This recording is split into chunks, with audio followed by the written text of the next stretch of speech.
Nalgonda, Khammam, Warangal graduates MLC ఎన్నికల్లో గెలుపుపై ధీమా వ్యక్తం చేశారు బీఆర్ఎస్ అభ్యర్థి రాకేష్ రెడ్డి. నిజాయితీగా పనిచేసి తనను గెలిపించాలని గ్రాడ్యుయేట్స్కు పిలుపునిచ్చారు. నిరుద్యోగ భృతి, జాబ్ క్యాలెండర్, ఏటా 2 లక్షల ఉద్యోగాల పేరిట యువతను కాంగ్రెస్ సర్కారు మోసం చేసిందని ఫైర్ అయ్యారు. ప్రజల పక్షాన నిలిచి కాంగ్రెస్ సర్కారును నిలదీస్తానంటున్న రాకేష్ రెడ్డితో మా ప్రతినిధి రాము ఫేస్ టు ఫేస్.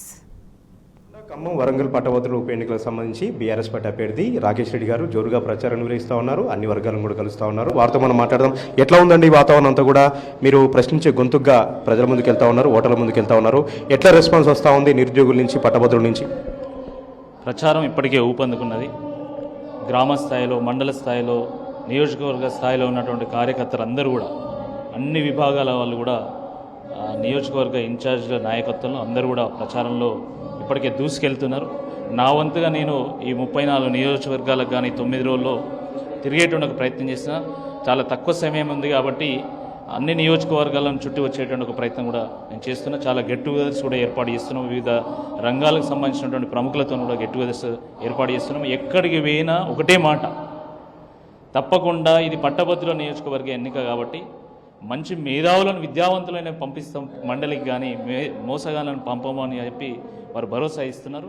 మీరు కూడా బిట్స్ పిలాన్లో చేశారు సార్, చాలా ఉన్నత చదువు చదివారు, ఎన్నో పుస్తకాలు రాశారు, ఎంతో వ్యక్తిత్వ వికాసానికి సంబంధించినటువంటి క్లాసులు కూడా చెప్పారు, విదేశాల్లో. అది కూడా ఇప్పుడు మీ నైపుణ్యాన్ని అంతా కూడా, మీ విజ్ఞానాన్ని అంతా కూడా ఈరోజు అసెంబ్లీలో, అదేవిధంగా శాసన మండలిలో వివరించబోతా ఉన్నారా? ఎట్లా భరోసా ఇస్తా ఉన్నారు? తప్పకుండా. నేను ఒక బిట్స్ పిలాని గ్రాడ్యుయేట్ని, గోల్డ్ మెడలిస్ట్ని. అమెరికాలో 7 ఏళ్ల పాటు సిటీ బ్యాంక్లో, ఫేస్బుక్లో నేను పనిచేశాను. మొట్టమొదటిసారి అంటే తెలంగాణ వచ్చిన తర్వాత తెలంగాణ ఎకానమీ మీద ఇంగ్లీష్ బుక్ లేదు అంటే మొట్టమొదటిసారి తెలంగాణ ఎకానమీ పేరు మీద నేను ఇంగ్లీష్ బుక్ రాశాను. చాలామంది నిరుద్యోగ యువతకు అది ఉపయోగపడ్డది. దాంట్లో ఉన్నటువంటి మెటీరియల్ కూడా ప్రశ్నల రూపంలో గ్రూప్ ఎగ్జామినేషన్స్లో రావడం జరిగింది. ఎమ్మెల్సీ, గ్రాడ్యుయేట్ ఎమ్మెల్సీ అంటే తప్పకుండా దానికి తగిన అన్ని అర్హతలు నాకు ఉన్నాయని చెప్పేసి నేను భావిస్తున్నాను. మీరేమో ఇంత హైలీ ఎడ్యుకేటెడ్ సార్, మీ ప్రత్యర్థి చాలా క్రిమినల్ కేసులు ఉన్నాయి. అమ్మాయిల బెదిరింపులు కానివ్వండి, ఫోటో మార్ఫింగ్ కానివ్వండి, ఇతరితర బెదిరింపులు, ల్యాండ్ కబ్జాల కేసులు ఉన్నాయి. 56 కేసుల వరకు కూడా ఆయన ఉన్నాయి. ఇదంతా కూడా ఎట్లా అంటున్నారు? యువతకు మీరు బెస్ట్ చాయిస్ అనుకోవచ్చా? డెఫినెట్లీగా నా వంతుగా నేను చెప్పేది ఏంటంటే, నేను ఒక వెల్ ఎడ్యుకేటెడ్ని, నేను ప్రపంచం చుట్టొచ్చినటువంటి వాడిని, నేను ప్రజా సమస్యల మీద ప్రతిపక్ష పార్టీలో ఉండి గొంతెత్తి ఒక నిర్మాణాత్మక ధోరణిలో పోరాటం చేసినటువంటి వాడిని, ఒక గుర్తింపు పొందినటువంటి వాడిని, రాజకీయాలు హుందాగా కోరుకునేటువంటి వాళ్లకు నేను తగినటువంటి ఒక వ్యక్తిని. కాబట్టి తప్పకుండా నేను అన్ని విధాలుగా నేను అర్హున్నని నేను భావిస్తున్నా. కేసీఆర్ గారు, కేటీఆర్ గారు, బీఆర్ఎస్ అధినాయకత్వం అంతా కూడా Rakesh Reddy is a suitable candidate అని చెప్పేసి నాకు టికెట్ ఇవ్వడం జరిగింది. సో అన్ని రకాలుగా నేను అర్హుణ్ణి కాబట్టి తప్పకుండా విద్యావంతులందరూ కూడా ఏకమైతారని నేను భావిస్తా ఉన్నా. గత పరంపర చూసినట్టయితే ఒక చుక్క రామయ్య, ఒక ప్రొఫెసర్ నాగేశ్వర్, డాక్టర్ రాజేశ్వరరావు గారు, ఎల్ఎస్ రాజు గారు, రామచంద్రరావు గారు, కపిలవాయి దిలీప్ కుమార్ గారు, లేదా పల్లా రాజేశ్వర రెడ్డి గారు, అంటే పార్టీలు ఏవైనా కూడా పట్టభద్రులందరూ కూడా విజనరీస్ని, థింకర్స్ని, ఇంటెలెక్చువల్స్ని, సమాజానికి ఒక దారి చూపగలిగే సత్తా ఉన్నటువంటి వాళ్ళని మాత్రమే ఎన్నుకున్నారు. ప్రజలకు ఒక ఉదాహరణగా నిలిచేటువంటి వాళ్ళని మాత్రమే ఎన్నుకున్నారు. కాబట్టి ఆ పరంపరనే ఈసారి కూడా కొనసాగుతుందని చెప్పి నేను భావిస్తాను. గ్రాడ్యుయేట్ ఎమ్మెల్సీ సంబంధించిన నియోజకవర్గం పుట్టిన దగ్గర నుంచి కూడా బీఆర్ఎస్ పార్టీ గెలుస్తూ వస్తూ ఉంది. ఈసారి కూడా గులాబీ జెండా ఎగరబోతా ఉందా? ఆ ధీమా మీలో కనపడతా ఉందా? 100% నల్గొండ, ఉమ్మడి వరంగల్, ఖమ్మం నియోజకవర్గము ఇది గులాబీ అడ్డా. తప్పకుండా ఈసారి కూడా విజయం వైపు మేము దూసుకెళ్తున్నాము. అందుకనే ఈరోజు పాపం ఆ కాంగ్రెస్ పార్టీ ఎమ్మెల్సీ అభ్యర్థికి భయం పుట్టుకున్నది. 100% we will win for sure. విపరీతంగా సోషల్ మీడియాలో ప్రచారం చేస్తూ ఉన్నారు సార్, అసత్య ప్రచారాలన్నీ కూడా.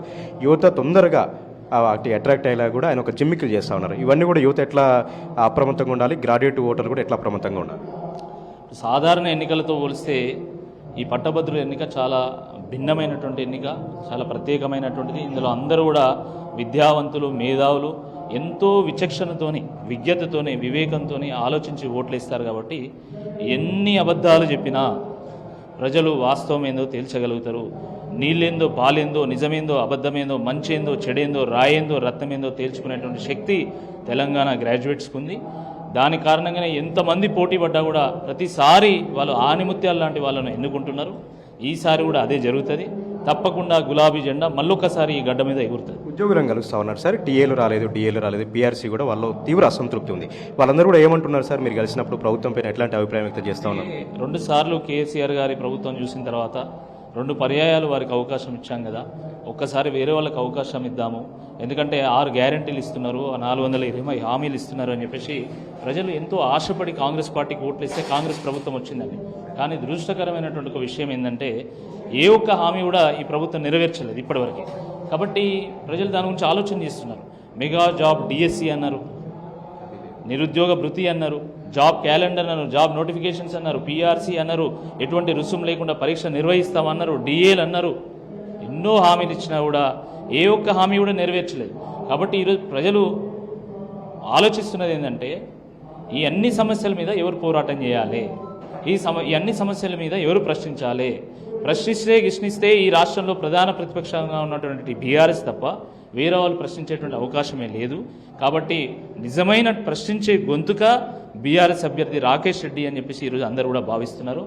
ఈరోజు ఎందుకంటే ప్రజలే ఏరుకోరి కాంగ్రెస్ ప్రభుత్వాన్ని తెచ్చుకున్నారు. కాబట్టి ఇప్పుడు కాంగ్రెస్ ఎమ్మెల్సీ అభ్యర్థి ఒకవేళ ఓడిపోయినా కాంగ్రెస్ ప్రభుత్వానికి వచ్చేటువంటి ముప్పేం లేదు. కానీ ఒకవేళ బీఆర్ఎస్ అభ్యర్థిగా నన్ను గెలిపిస్తే ప్రజల పక్షాన, విద్యావంతుల పక్షాన, నిరుద్యోగుల పక్షాన, తెలంగాణ సబ్బండ వర్గాల పక్షాన, ఈ 3 జిల్లాల ప్రజల పక్షాన నేను గొంతెత్తి గలమెత్తి పోరాటం చేయడానికి, పరిష్కారాలు చూపడానికి ఒకరిని పంపినట్టు అవుతుంది నన్ను. కాబట్టి తప్పకుండా ప్రజలందరూ కూడా అంటే ప్రజలు అన్ని పార్టీల వాళ్ళు కూడా ఆలోచిస్తున్నారు.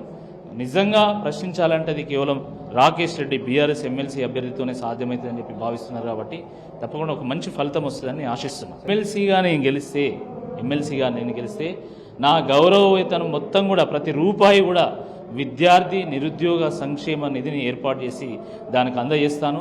దాని ద్వారా పేద నిరుద్యోగులు ఎవరైతున్నారో కోచింగ్ సెంటర్లలో ఫీజులు కట్టలేక లైబ్రరీలో ఉంటూ హాస్టల్లో ఉంటూ చదువుకుంటున్నటువంటి వాళ్ళు ఎవరైతున్నారో వాళ్ళ సంక్షేమం కోసం నేను ఖర్చు పెడతా.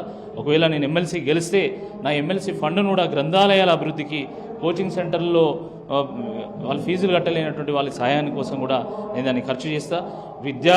ఒక విద్యావంతుడిగా విద్యా వ్యవస్థలో సమూలమైనటువంటి మార్పులకు కూడా నేను శ్రీకారం చుడతా, నా వంతు సహకారం అందిస్తా అని చెప్పేసి ఈ సందర్భంగా నేను గుర్తు చేస్తాను. ఈ విధంగా అచంచలమైనటువంటి విశ్వాసాన్ని వ్యక్తం చేస్తూ ఉన్నారు. నల్గొండ, ఖమ్మం, వరంగల్ సంబంధించినటువంటి ఎక్కడికి వెళ్ళినా కూడా గ్రాడ్యుయేట్స్ నుంచి అద్భుతమైనటువంటి స్పందన వస్తూ ఉంది. నిజాయితీగా పనిచేస్తాను, నిఖార్సుగా పనిచేస్తాను, నిజాయితీగా తనను గెలిపిస్తే గ్రాడ్యుయేట్ సంబంధించినటువంటి ఎమ్మెల్సీ ఎన్నికకు ఒక గొప్ప గౌరవాన్ని తీసుకొస్తానని కూడా రాకేష్ రెడ్డి మనతో చెప్తా ఉన్నారు. కెమెరా పర్సన్ వెంకట్తో రాము టీ న్యూస్, భువనగిరి.